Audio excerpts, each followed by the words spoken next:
La poesia è per tutti? E come immaginiamo la poesia per i bambini? Rime e filastrocche? No, la poesia può essere molto di più. Buongiorno a tutti, sono Federica e oggi nella giornata internazionale della poesia vorrei proporvi alcune raccolte di poesie per bambini. Lo scopo è quello di cercare di capire insieme un po' di più di questo genere letterario, a volte dimenticato, in qualche occasione anche poco apprezzato, e lo faremo attraverso 5 libri per bambini. Cercheremo di comprendere che la poesia non è solo per pochi eletti, ma è un ponte che attraversa un'emozione, un pensiero, uno stato d'animo, e proprio come i ponti veri vengono costruiti con tecniche diverse. Rivolgersi a bambini con questo tipo di scrittura non è per niente semplice, perché bisogna davvero capire a fondo i sentimenti dei più piccoli, quelle sensazioni che a volte, diventati grandi, ci dimentichiamo.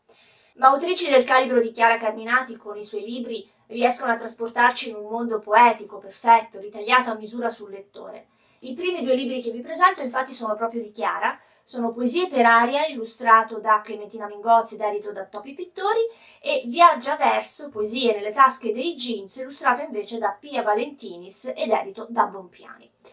Poesie per aria è un testo dedicato a bambini dai 7 anni in su ed è una raccolta di poesie che ben celebra la forza delle parole. Si parte infatti dall'esaminare l'elemento aria che sta nel titolo e che spesso viene associato ad un'essenza non consistente, piena di niente, spazio libero. La poesia di Chiara invece in questo libro riempie la parola aria di 1000 significati. L'aria è tutto quello che sta tra noi e la luna, è tutto quello che sta sulla terra, il mare, l'acqua, la notte, le stagioni. L'ultima poesia, che secondo me è l'essenza di tutta questa raccolta, inizia proprio così. Faremo una poesia su come è nato il mondo, faremo una poesia su ciò che è più importante, la terra, l'acqua, il sole, le facce della gente. Faremo una poesia sui grandi sentimenti, comporremo rime per tutti i 4 i venti. E continua. Colori tenui e alcuni schizzi in bianco e nero ben accompagnano il senso di queste poesie, descrittive e poetiche insieme. Il secondo libro di Chiara, invece, Viaggia verso, è rivolto a bambini un po' più grandi, dai 12 anni in su, e affronta temi più vicini a quest'età così difficile, quest'età di mezzo tra l'essere bambino e l'adolescente, già però un po' adulto. La prima poesia con cui inizia il testo, secondo me, è proprio quella che fa capire a chi si rivolge questo libro. Ve la leggo. Perché odio la poesia. Odio la poesia perché è un insieme di rime sceme. La odio quando spreme il succo alle stagioni, il sangue agli ideali, i nomi alle emozioni. La poesia del genere che spegne le parole, in cuori posa cenere. Odio la poesia che mi indica col dito perché sono lo stupido che non ha capito. In quest'età così difficile, uno dei modi per rivolgersi ai ragazzi è proprio riuscire a parlare il più possibile la loro lingua. Ed ecco che questo componimento che dice di odiare proprio la poesia altro non è invece che un'esaltazione di questo genere. Un genere che vuole, che deve invece che puntare il dito, aiutare gli animi ad esprimere e a capire. E poi questa parola che si trova nel titolo, verso. Verso come determinazione di luogo, indicante la direzione, verso poesie nelle tasche dei jeans, in quel luogo dove i ragazzi custodiscono segreti e sogni, oppure verso come sostantivo, il rigo della poesia, che insieme al verbo viaggia è un'esortazione che incoraggia il verso, quindi la poesia, a viaggiare nelle menti e nei cuori dei ragazzi. È una raccolta piuttosto corposa, sono 80 poesie, ognuna delle quali modella uno stato d'animo della parte adolescente che è in noi. Oggi molti psicologi sono uniti nel dire che l'adolescenza arriva verso i 12 anni, ma poi alla fine non se ne va mai via meramente. Passano quei moti alternati, quella dicotomia del bianco e del nero, ma la necessità di provare le emozioni come quelle ben espresse in questa raccolta rimane forse per tutta la vita.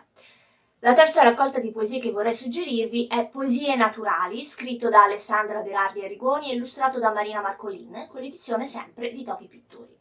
Quante domande si fanno i bambini sulla natura? Da dove arriva il vento? Quanto è grande il mare? E la luna? Questo libro raccoglie 13 poesie rivolte a bambini dai 7 anni e a mio avviso vuole essere un trait d'union tra ciò che proviamo, quelle che sono le domande che ci facciamo sulla natura come bambini e cosa la natura stessa invece ci comunica quando siamo disposti a metterci in ascolto. Si chiama Poesie naturali e parla in versi, raccontando gli elementi della natura come il mare, la sabbia, l'acqua, la neve. Li racconta mostrando le sensazioni che questi elementi trasmettono, come la neve che trasmette il senso dell'attesa, l'attesa che volate di fiocchi che imbiancano gli occhi possano finalmente terminare. O come si sente uno scoglio senza l'abbraccio tra terra e mare? Elemento distintivo nelle illustrazioni e colonna portante in quasi tutto il libro è l'immagine di una bambina in copertina la vedete che esce da una conchiglia, ma la ritroviamo anche seduta su un ramo di un ginepro, nella poesia Ginepro appunto, o in quella dedicata al vento. La quarta raccolta di poesie che vi presento è sempre pubblicata da Topi Pittori, una casa editrice che, come vedete, ha un ricco catalogo di poesie per bambini. Sto parlando di E sulle case il cielo, con le illustrazioni di Chiara Carrer, ed è stato scritto da Giusy Quarenghi. Sono 36 poesie divise tra due parti, la prima chiamata Fuoco Terra e la seconda Erba Neve. La prima parte è dipinta di colori accesi, tutti tendenti al rosso, mentre la seconda ha colori più soavi e delicati. Le illustrazioni rendono questa raccolta un'opera d'arte a tutto tondo, anche dal punto di vista visivo. A volte i versi seguono il bordo di un'immagine, quasi ad immergersi nel disegno e completare così il suo significato. Una particolarità di questa raccolta sono l'introduzione di Roberto Denti, famoso scrittore di libri per bambini, e la postfazione della stessa Giusy Quarenghi. Il primo riconosce il merito alla poesia moderna, di cui Giusy è una testimone importante, di essere cambiata, al passo con i tempi. La sensibilità dei bambini è cambiata. Uno strumento per aiutare i nostri bambini e ragazzi a comprendere più se stessi e il mondo intorno. Giusy Quarenghi invece nella postfazione fa un'interessante similitudine tra la parola e il significato di casa. La parola, come la casa, ha portoni da dove passano facilmente significati più immediati per identificare il discorso senza troppa fatica, ma come una casa, la parola, ha cantine e sottotetti dove poter riporre antichi segreti e significati. Inoltre, se in casa, per salire e scendere dalla cantina e dal sottotetto, si utilizzano le scale, anche con la parola si scende e si sale. Chi scrive poesia fa le scale, ovvero si esercita a fare pensieri più lontani dal comune senso e sognare anche qualche tesoro nascosto. L'ultimo libro che vi presento in questa carrellata di libri per bambini sulla poesia è scritto da Gianna Carioli, illustrato da Giulia Orecchie, edito da Mondadori. Si tratta di I sentimenti dei bambini, spremuta di poesie in agrodolce. Il tema di questa raccolta, come dice il titolo, sono i sentimenti dei bambini, e queste brevi poesie raccontano in rima come si sente un bambino all'arrivo di un fratellino che ruba la sua scena, oppure come affronta la paura o l'arroganza degli altri. Lo stile è semplice, a mio avviso molto più diretto rispetto alle precedenti raccolte che vi ho presentato. Una raccolta divertente che dai 6 anni in poi potrà essere un modo per aiutare i bambini a parlare dei loro sentimenti.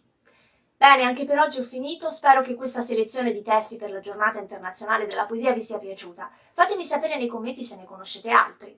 Se questo video vi è piaciuto lasciate un like, iscrivetevi al canale attivando la campanella per rimanere informati sulle prossime pubblicazioni.